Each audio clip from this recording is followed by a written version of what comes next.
7天的固定假日敢会恢复呢？立法院的内政委员会今仔日继续审查草案，毛民间团体是建议政府要制定亲像性别平等教育日、甲关电会检讨日这款有进步价值的纪念日。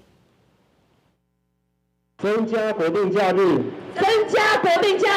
彰显进步价值。大声喊口号，因为立法院内政委员会持续审查有关固定假日实施条例草案，几个团体伫立法院外口呼吁政府爱增加固定假日，解决劳工过劳的问题，还佫爱甲有进步价值的性别平等教育日、甲国民体育日等等，拢伫委员会来讨论。强化校园内的多元性别的差异，建构友善的校园，所以我们建请将4月20号定为性别平等教育日，增加国定假日。是让台湾降低整体工时的一个暂时性，或者是一个搭配性的解放。你们有没有要认真去规定工商业的一些碳排呢？那我们建议直接定成一个关灯减碳日。内政委员会内底，调查立委持续在审查，包括立法的重点、法律的名称、甲休假的日期等等，做大体的讨论。相关单位嘛，针对安怎补假等等，初步来回应。多人会觉得放假日回来以后要再补班呢，其实会对于这个